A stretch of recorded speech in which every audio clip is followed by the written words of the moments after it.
পারবি নি তোর আমার লগে লাগিয়া আসা দি কটা পারবা কমিউনিস্টের দৌড়াইতা বাসা কুচা যেডি আছে ভিতরে ঢুকাইতে পারবা এর চাইতে ভালো কাজ জীবন আর কোনো কিছু নাই কমামু চিন্তা করো না এটা 1.5 ঘন্টা লাগবে ভিতরে ঢুকাইতে আমার 1.5 ঘন্টা বেশিক্ষণ না আজকে এইভাবে সমাজদ্রোহী মাফিয়াদের হাতে চলে গেছে ত্রিপুরা। মাননীয় মুখ্যমন্ত্রী তথা স্বরাষ্ট্রমন্ত্রী অনুরোধ করব শুধু বক্তৃতা না করে ওই সোশ্যাল মিডিয়াতে আপনার ভালো ভালো ভাষণ না দিয়ে আপনি আপনার এজেন্সিগুলোকে বলুন আজকে কমিউনিস্টরা আইন শৃঙ্খলার কথা বলছেন, ল এন্ড অর্ডারের কথা বলছেন। লজ্জা থাকা উচিত কমিউনিস্টের, আজকে লজ্জা থাকা উচিত কমিউনিস্টের। ত্রিপুরা রাজ্যে বড় বড় কথা বলছেন ল এন্ড অর্ডার। এখনো যারা টুন্ডা বন্যা গ্রামের মধ্যে সিপিএম গিরি করে কানে মালা দিয়া জিজ্ঞেস করবেন, কানে মালা দিয়া পারবেন নাই জিজ্ঞেস করবেন, কানে মালা দিয়া জিজ্ঞেস করবেন, কানে মালা দিয়া পারবেন নাই জিজ্ঞেস করবেন, কানে মালা দিয়ে জিজ্ঞেস করবেন। তারা বিজেপির মাননীয় সভাপতি রাজীব ভট্টাচার্যকে অনুরোধ করছি আপনি কদিন বাদে বাদে আলপটকার সমস্ত কথা বলেন। আমি মাঝখানে একটু কম এসেছিলাম, হরিয়ানাতে ব্যস্ত ছিলাম, তো কমিউনিস্টের নেতারা দেখি বড় বড় কথা কয়, সাইরে লাইতেছে, আইয়া পড়তেছে, যাইয়া লাইতেছে, কিচ্ছু পারতা না, আগেও পারছে না, হনো পারতা না। আর কয়টা মাস পরে দেখো তোমার অবস্থা কিতা করি। পারবা কমিউনিস্টের দৌড়াইতা বাসা কুচা যেডি আছে ভিতরে ঢুকাইতে পারবা এর চাইতে ভালো কাজ জীবন আর কোনো কিছু নাই। যত বেশি কমিউনিস্টে ঢুকাইবা তত বেশি ভালো কাজ হইব। मुझे कोई डेमोक्रेसी यार, डेमोक्रेसी कम्युनिस्ट के साथ कहां के डेमोक्रेसी यार। আমাদের রাজ্যের মাননীয় মুখ্যমন্ত্রী ডক্টর মানিক সাহা এবং শাসক জোটের প্রধান শরিক বিজেপির সভাপতি সাংসদ মাননীয় রাজীব ভট্টাচার্য যতই দাবি করেন ত্রিপুরাজ্যে একটা শান্তির একটা বাতাবরণ বিরাজ করছে, এ রাজ্যে গত 7.5 বছরের উন্নয়নের ঢেউয়ে একটা ত্রিপুরাজ্যের মানুষ এমনভাবে মশগুল হয়ে আছেন, এখানে যে সাধারণ মানুষের মধ্যে রাজনৈতিক কোনো বিবাদ তো নেই, এমনকি ব্যক্তিগত বাদ বিবাদ সাধারণত যেটা হয় এটাও আজকে অনুপস্থিত। শুধু উন্নয়ন উন্নয়ন উন্নয়ন, এক মডেল রাজ্য উপনীত করেছেন। কিন্তু পরিস্থিতি সম্পূর্ণ ভিন্ন। আজকের একটা ঘটনা, এই ঘটনাকে আবারও চোখে আঙ্গুল দিয়ে দেখিয়ে দিল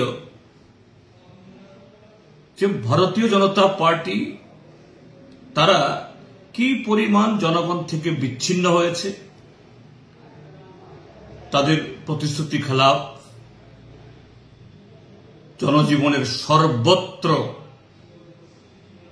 দুর্নীতি এবং সমাজদ্রোহীরা সর্বত্র অফিস কাছারি থেকে শুরু করে উন্নয়নমূলক সমস্ত কর্মকাণ্ডে এরা নিয়ন্ত্রণ করছে এবং সেখানে এ রাজ্যের কোন বিরোধী দল এদের বিন্দুমাত্র উপস্থিতি এরা সহ্য করতে পারে না। আইন শৃঙ্খলাকে বৃদ্ধাঙ্গুষ্ঠ দেখিয়ে তারা অফিস কাছারি বা যে কোনো জায়গায় যে কোনো নাগরিককে তার উপরে এরা বল প্রয়োগ করতে পারেন, এরকম ঘটনা ঘটল। শান্তিরবাজার মহকুমার শাসক তিনি আজ বিকাল 4 ঘটিকায় মহকুমা শাসকের কার্যালয়েই একটা সর্বদলীয় মিটিং ডেকেছিলেন। সেই সর্বদলীয় সভাতে মহকুমা শাসকের আহ্বানে আমাদের 3 জন নেতা সেখানে অংশগ্রহণ করেন। বলরাম রিয়াং, মনোজ রিয়াং এবং আশিস পাল। সর্বদলীয় মিটিং, যেহেতু সেখানে বিজেপির লোকরাও ছিল, থাকবেনি। এসডিএম এর অফিস থেকে এই সভা শেষ করে তারা মাত্র এসডিএম অফিস থেকে বেরিয়ে এই অফিস চত্বরের মধ্যেই রাস্তার পাশে দাঁড়িয়েছিলেন গাড়ির অপেক্ষায়। সেখানেই এই বিজেপির সভাতে যারা ছিলেন এবং আরো কিছু লোক, এদেরকে বোধহয় খবর দিয়ে নেওয়া হয়েছে, এই 3 জন আমাদের কমরেডকে বেধড়ক পিটিয়েছে। তার মধ্যে কমরেড বলরাম রিয়াং, তিনি গুরুতর আহত হয়েছেন। মনোজ রিয়াং এবং আশিস পালও, তারাও ভালোভাবে তাদের উপরে দৈহিক এই নির্যাতন হয়েছে। তারা কোন রকমে আবার দৌড়ে এসডিএম এর চেম্বারে চলে যান। হ্যাঁ, এসডিএম সাহেব তিনি তৎপরতা দেখিয়েছেন, পুলিশকে খবর দেন, পুলিশ আসে, এসডিপিও স্বয়ং আসে। এই আহতদের অবস্থা দেখে বিশেষ করে বলরাম রিয়াংকে শান্তিরবাজারে যে দক্ষিণ জেলা হসপিটাল সেখানে নিয়ে যান চিকিৎসার জন্য।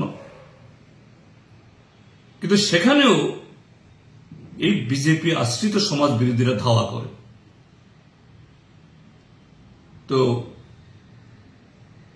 সেখানে চিকিৎসা করা, ভর্তি থাকা এদের পক্ষে নিরাপদ নয় জেনে আমি খবর পাই। আমি কমলপুর থেকে আসছিলাম, আমি তুরন্ত জেলা শাসক মহোদয়ের সাথে যোগাযোগ করি যে আপনি দ্রুত ব্যবস্থা গ্রহণ করুন, তাদের উদ্ধার করে নিরাপদ জায়গায় পাঠানোর ব্যবস্থা করুন এবং আরো উন্নত চিকিৎসার জন্য উদ্যোগ নিন। জেলা শাসক মহোদয় তিনি তৎপরতার সাথে ব্যবস্থা নিয়েছেন এবং এসডিপিও,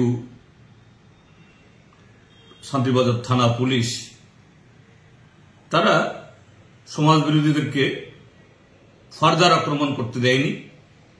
শান্তিবাজার হসপিটাল থেকে উদ্ধার করে তারা আগরতলার দিকে এবং এদের মধ্যে একজনকে বাড়িতে পাঠানোর ব্যবস্থা করেন। কমরেড বলরাম রিয়াং এবং মনোজ রিয়াং এরা গুরুতর আহত, তাদের এখন আগরতলায় জিবি হসপিটালে আনা হচ্ছে। তো এই জায়গায় অর্থাৎ ঘটনার পরবর্তী সময়েতে পুলিশ প্রশাসনের এবং ডিএম সাহেবের ভূমিকাকে আমি ধন্যবাদ জানাচ্ছি। কিন্তু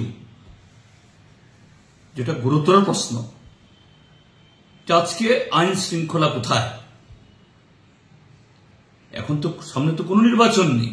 হ্যাঁ, সামনে আগামী 6-7 মাস বাদে ভিলেজ কমিটির ভোট হবে, কিন্তু এর জন্য তো কোনো নোটিফিকেশন কিছুই হয়নি।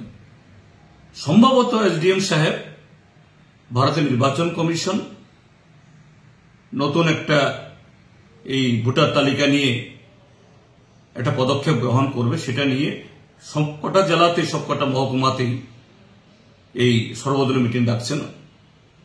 হয়তো সে আলোচনা হয়েছেন, আলোচনার বিষয়বস্তু আমি ঠিক জানি না। কিন্তু এরকম একটা মহকুমা শাসকের অফিসে, তার চত্বরে এরকম একটা সাধারণ মিটিং অংশগ্রহণ করতে গিয়ে শাসক দল সহ্য করতে পারছে না। কোথায় আইন শৃঙ্খলা, কোথায় গণতন্ত্র? এবং কেন আজকে বিজেপি এই জায়গায় যাচ্ছে? এরা জনবিচ্ছিন্ন হয়ে এরা আগামী দিন তাদের অস্তিত্বের সংকটে ভুগছে এবং তাদের আশ্রয়ে যে সমস্ত সমাজ বিরোধীরা বিভিন্ন সরকারি দপ্তর আজকে একচেটিয়াভাবে লুট করে খাচ্ছে। আজকে আরো বেপরোয়া। এভাবেই বিরোধীদেরকে দমিয়ে রাখতে হবে। এই ঘটনার তীব্র নিন্দা জানাচ্ছি আমরা আমাদের ভারতের কমিউনিস্ট পার্টি মার্ক্সবাদী ত্রিপুরা রাজ্য সম্পাদক মণ্ডলী, এবং ব্যক্তিগতভাবে আমি এই ঘটনা তার গভীর নিন্দা জানাচ্ছি। রাজ্যের মাননীয় মুখ্যমন্ত্রী, তিনি স্বরাষ্ট্রমন্ত্রী দায়িত্বে, প্রতিদিন বড় বড় কথা না বলে দিনে 2-3টি জায়গাতে শুধু বক্তৃতা করছেন। ওই এখন আগামীকাল বিশ্বকর্মা পূজা, সামনে দুর্গা পূজা আর উৎসব, বলছে চাঁদার জুলুম করা যাবে না, চাঁদা হলে পরে হবে। আমি আজকে খোয়াই হয়ে কমলপুরে গেছি। বছরে বৃষ্টি হয়েছে, যাওয়ার সময়তেই বৃষ্টি ছিল না, রাস্তার বেহাল অবস্থা। কোন রকমে 1.5 ঘন্টা রাস্তা 3 ঘন্টায় গিয়ে কমলপুরে পৌঁছেছি। কিন্তু বৃষ্টি হয়েছে, এই রাস্তায় আসা যাবে না, আমাকে ঘুরে আসতে হয়েছে আমবাসা তেলিয়ামুড়া দিয়ে, এবং এই রাস্তাতেও একই অবস্থা। আর এই অবস্থার মধ্যে রাস্তায় রাস্তায় চাঁদা সুর, রসিদ নিয়ে কোথাও বিএমএস এর পতাকা, কোথাও পতাকা ছাড়া এই চাঁদা সুরা দাঁড়িয়ে আছে। পুলিশের টহলও আছে, তারাও দেখছেন লাইনকে দাঁড় করিয়ে ট্রাকওয়ালা, প্যাসেঞ্জার গাড়ি এদেরকে থামিয়ে থামিয়ে টাকা নিচ্ছে। কোথাও তো একজন চাঁদাসুর গ্রেপ্তার হচ্ছে না।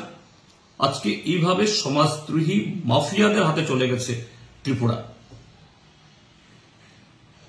মাননীয় মুখ্যমন্ত্রী তথা স্বরাষ্ট্রমন্ত্রী অনুরোধ করব, শুধু বক্তৃতা না করে